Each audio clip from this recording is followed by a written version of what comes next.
નમસ્કાર ગુજરાત। આજે આપણે જોશું 27 ફેબ્રુઆરી 2025નું મોસ્ટ ઇમ્પોર્ટન્ટ કરંટ અફેર।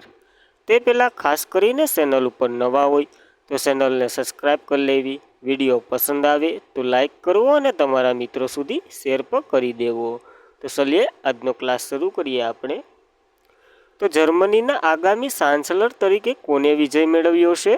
તો ફેડરિક મર્ઝે વિજય મેળવ્યો છે। હવે આ કોના સ્થાને આવશે?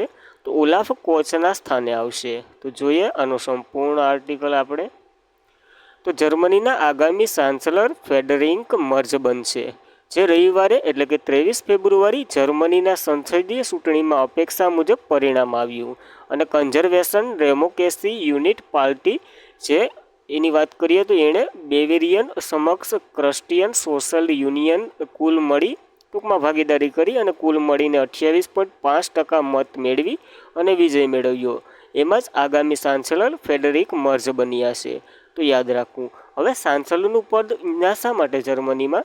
તો આપણે કેમ પીએમનું પદ હોય, અહીંયા એ ટાઈપનું ચાન્સલરનું પદ હોય, તો એ પર ધ્યાન રાખવું। કોનું સ્થાન લેશે? તો કે ઓલાફ સ્ટોર્ઝનું સ્થાન લેશે। તો આ માહિતી યાદ રાખવી જર્મની વિશે। જર્મનીની વાત કરીએ તો કેપિટલ બર્લિન છે, ચલણ તો કે યુરો છે અને પ્રમુખ તો કે ફ્રેન્ક વોલ્ટર્સ જે સ્ટેઇનમીન છે અને ચાન્સલર નવા બન્યા છે ફેડરિક મર્ઝ। તો યાદ રાખવું આ પદ પણ। જ્યારે જર્મની ઘણા ઓલામાં ચર્ચામાં છે, એમાંથી 2-3 પોઈન્ટો જોઈએ તો વિશ્વની પ્રથમ સ્વસંચાલિત એટલે કે ડ્રાઇવિંગ વગરની ટ્રેન જર્મની બનાવી રહ્યું છે। વિશ્વની પ્રથમ હાઇડ્રોજન સંચાલિત ટ્રેન પણ જર્મની જ બનાવી રહ્યું છે।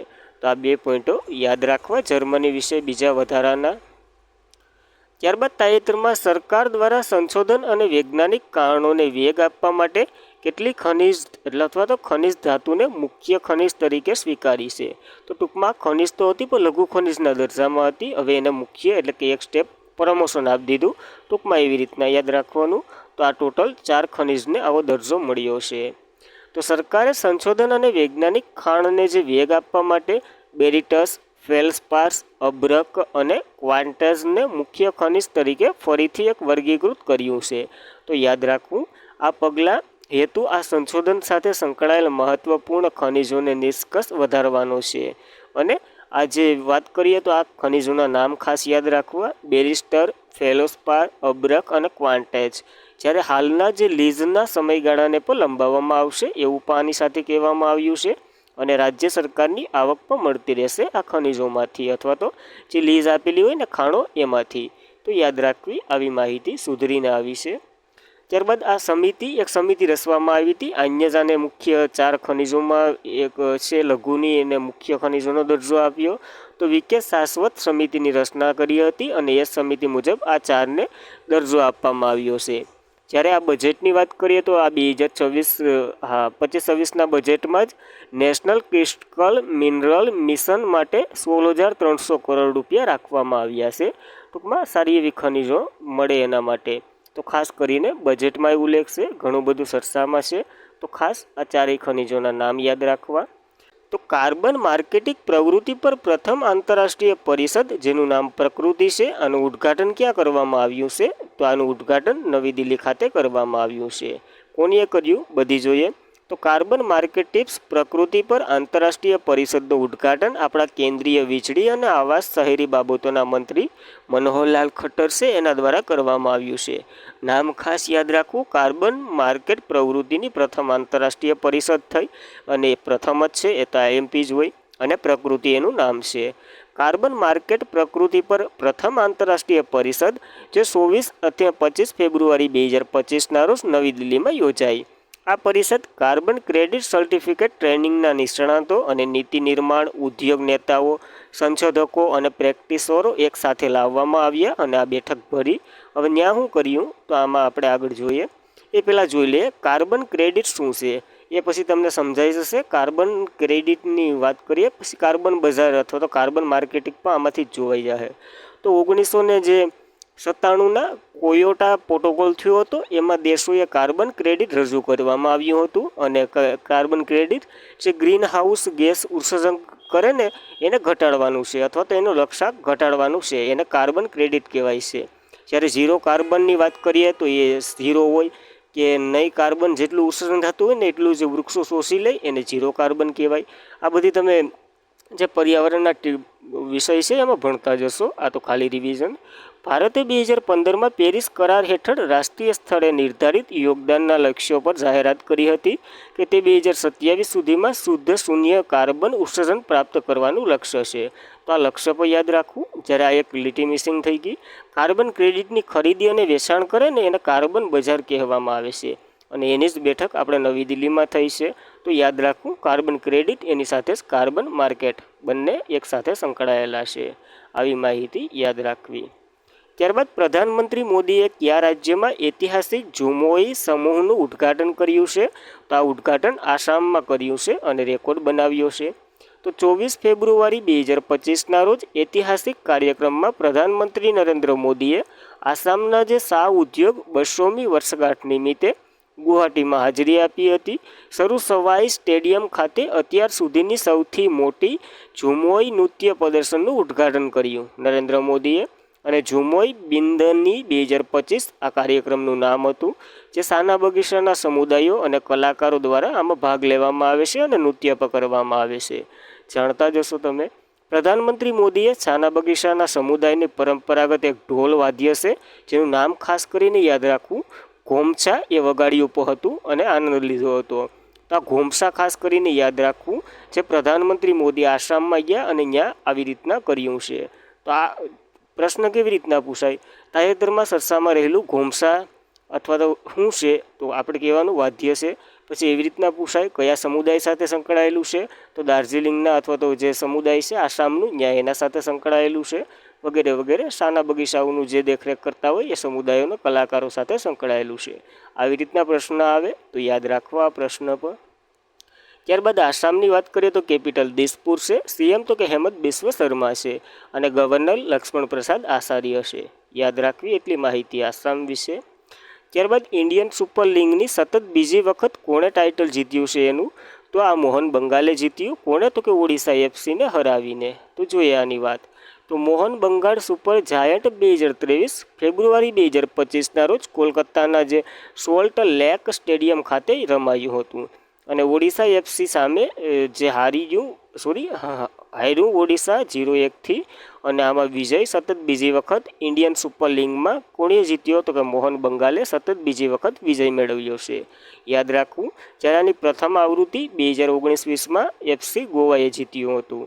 તો આ માહિતી પણ યાદ રાખવી. હાલ મોહન બંગાળ સર્વશ્રેષ્ઠ અથવા તો સૌથી વધારે ખિતાબ જીતનાર ટીમ પર છે. તો આ માહિતી પણ યાદ રાખવી. અને ફૂટબોલની આ એક ઇવેન્ટ છે તો એ પણ જોવું. જ્યારે થોડાક ફૂટબોલના ફેક્ટો જોઈ લઈએ તો યુરોપિયન ફૂટબોલ ક્લબ માટે રમનાર પ્રથમ ભારતીય ફૂટબોલર ખેલાડી તો કે મોહમ્મદ સલીમ હતા, જે પશ્ચિમ બંગાળના હતા. જ્યારે અર્જુન એવોર્ડ મેળવનાર પ્રથમ ભારતીય ફૂટબોલર પીકે બેનર્જી હતા 1961માં.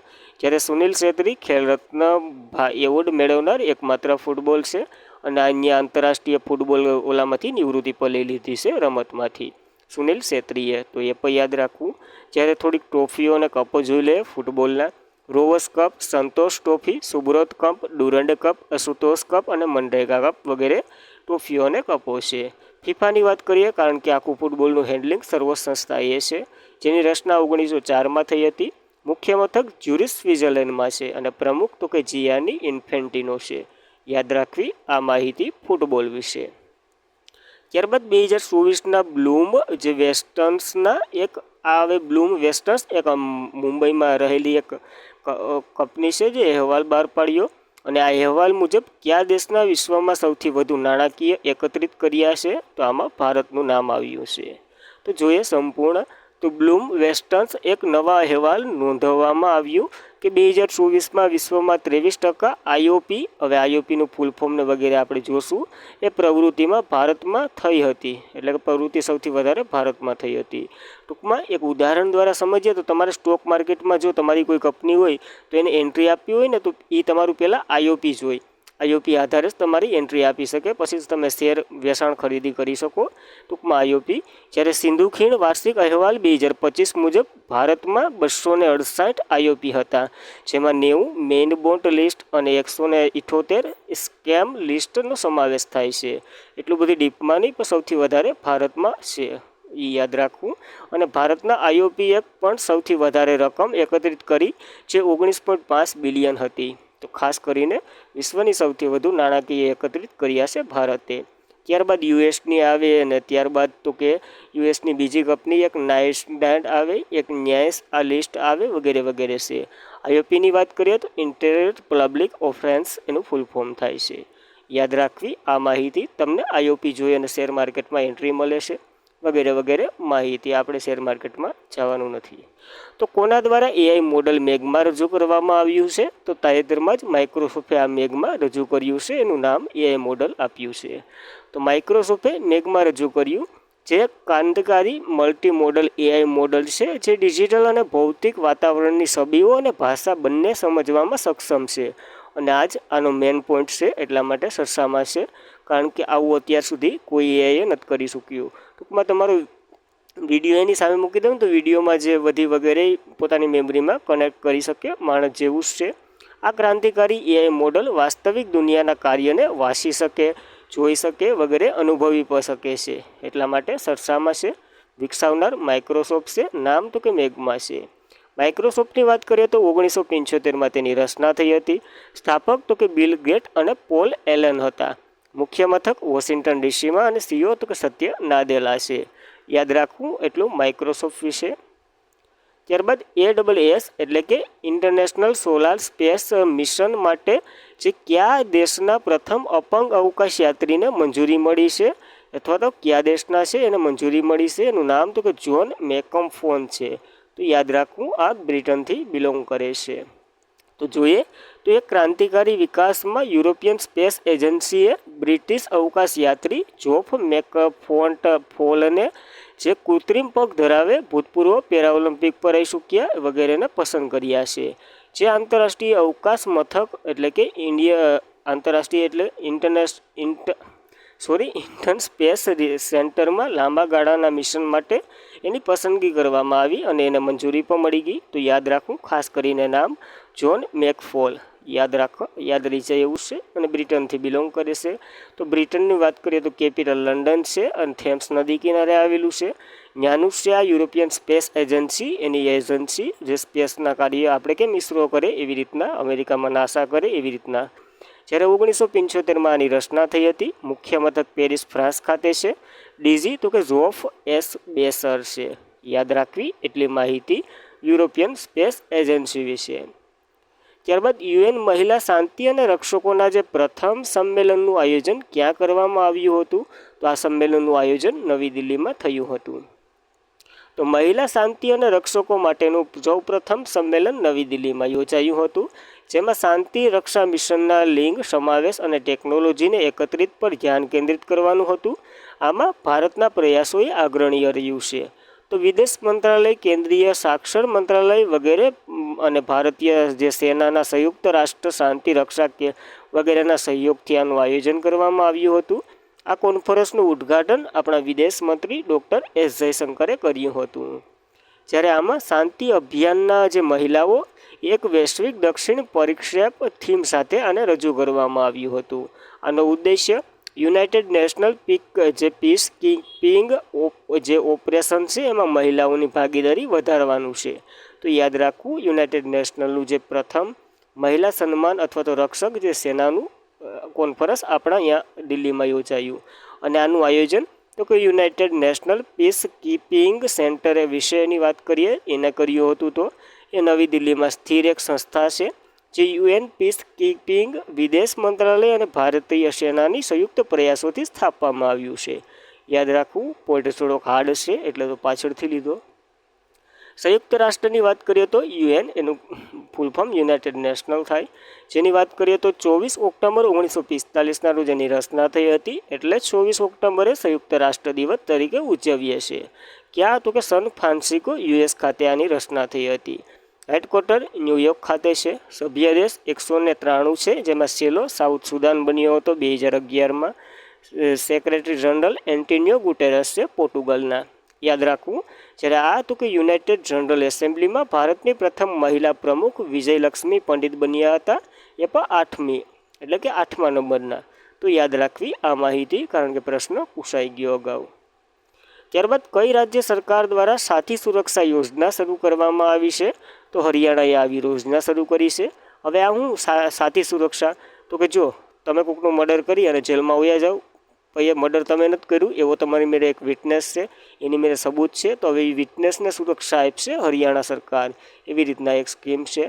તો ફોજદારી ન્યાય વ્યવસ્થાને મજબૂત બનાવવા એક મોટા પગલામાં મુખ્યમંત્રી નાયબ સિંહ સૈનીના નેતૃત્વ હેઠળ હરિયાણા સરકારે હરિયાણાની જે સાથી સુરક્ષા યોજના 2025 શરૂ કરી છે. આ પહેલનો ઉદ્દેશ્ય ગંભીર ફોજદારી કેસો જેવા કે સાથી માટે હંમેશા સજા મૃત્યુ હોય, આજીવન કેદ હોય અથવા તો 7 વર્ષ કે તેથી વધુની કેદ હોય, એમાં તો કે સાથીઓનું રક્ષણ કરવાનું, તેને સલામતી સુનિશ્ચિત કરવી અને તેમને ભય વિના જુબાની આપવા માટે પ્રોત્સાહિત કરવા.